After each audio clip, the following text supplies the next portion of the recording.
Welcome to my garage gym and welcome to today's video. I am so excited to share with you guys how I've stayed fit during pregnancy so far and what my workouts have been looking like while pregnant. It is quite cold in here, so if you see steam coming out of my mouth, well, yeah, it's cold in here. I have the heater going and I don't have insulation in my garage. Today I am 31 weeks and 3 days pregnant, and I have gotten a lot of questions from you guys on how I've been working out during pregnancy, like how I'm able to stay motivated, what the heck, why are you working out during pregnancy? So I'm going to go through all of that in today's video. Little disclaimer though before I start, so most of you know this, but I am not an exercise scientist. I'm not a physical therapist. I don't have any degree whatsoever in this department. So I'm just going to be sharing with you guys what has worked for me in terms of working out while pregnant. So hopefully it'll help you guys out, but whatever your workouts are, whatever your preferred workout method is, just make sure you clear it with your OB doc first before you do it while pregnant. And if you haven't worked out at all in your entire life and you're watching this video, don't start anything new while you're pregnant. Before I get into it, if you're brand new here, welcome. I upload every Sunday morning, 8 a.m. Pacific Standard Time, all about living healthy, IVF videos. Actually, those are the two topics I've been focusing on the past couple of years, is IVF and living healthy. So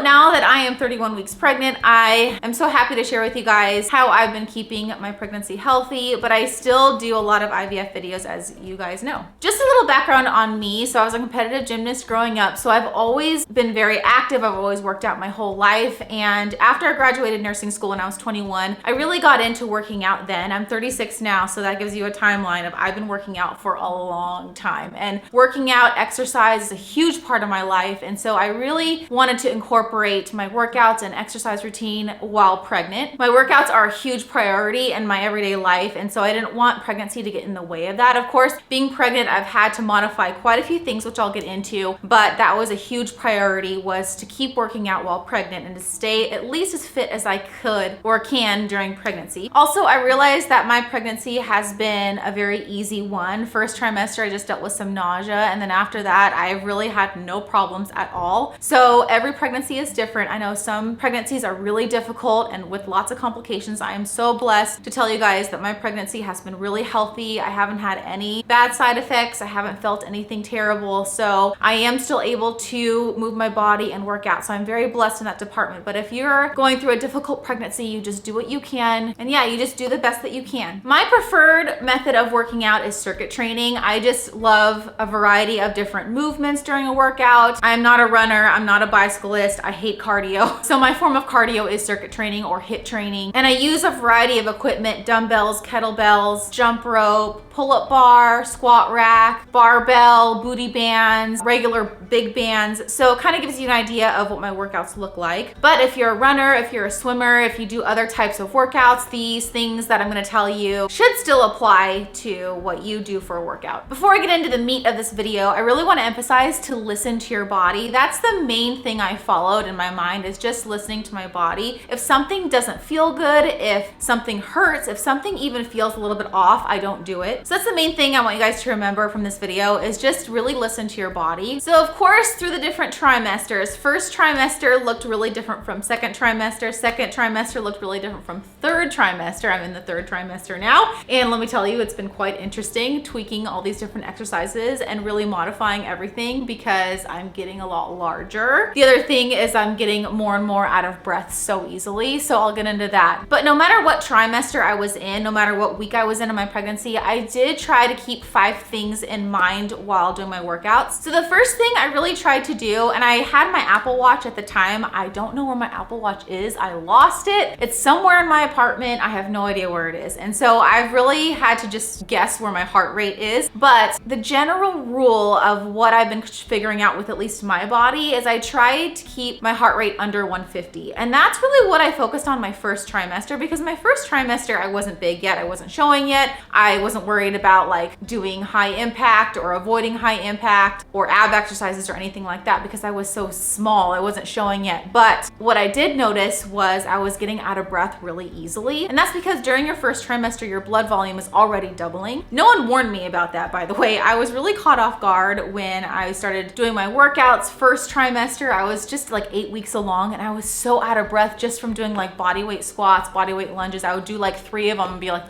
huffing and puffing. And that's because your blood volume is already doubling your first trimester. So my OB doctor told me just to try to keep my heart rate around 150, try to keep it below 150. But ultimately, if you don't have an Apple Watch, just make sure you can do the talk test. If you guys have heard of that before, it's basically where you can still hold a conversation and be a little bit out of breath. You don't want to be so out of breath that you can't get the words out, you can't hold a normal conversation. And that's kind of how I gauge it now because I don't have my watch, so I don't know what my heart rate is. But if I can do the talk test, if I'm not so out of breath, I can still hold a conversation, then I know I'm okay. So first trimester, like I said, that was really what I kept track of, was my heart rate and if I could do the talk test. Because like I said, I wasn't big enough to really worry about high impact ab exercises. But come second trimester, this is when I had to start modifying everything big time. Once I got into the second trimester, I felt myself getting heavier. I felt my belly growing a little bit. So besides the talk test and keeping track of my heart rate, I also avoided any ab exercises. So what I mean by ab exercises, like planks are fine, so I'll kind of get into that in a second, but I'm talking about like crunching movements. So movements that you have to like flex your abs and like crunch them in, I avoided. So anything like sit-ups, crunches, like hanging leg raises. I did a few of those at the beginning of my second trimester because it took me a while to show, as a lot of you know, but I really just tried to get into the mindset of avoiding any like crunching abdominal movements. And the reason for that is I was trying to preserve my abs, because as you grow, and now I'm really noticing it, your abs start to separate because your belly is growing. And I just wasn't sure. I wanted to be as safe as possible, even though like I really wasn't showing yet like the first half of my second trimester. I just was avoiding the like crunching movements entirely. I want to say it was when I turned 15 weeks, I avoided all high impact. So before that, I was still able to jump around, do some light jump roping and not really feel anything. But once I hit 15 weeks, I noticed my pelvic floor getting a little bit heavier. And I was like, okay, I can't really do any jumping anymore. So maybe I still was able to do some light, very light jump squats where like it was just body weight. But come 15, 16 weeks, I just really avoided all high impact exercises. And so now at 31 weeks, there is no way I can do any hopping, skipping, jumping. I'm too heavy. My pelvic floor just feels way too uncomfortable to do anything high impact. And so that's the point of avoiding high impact things like jumping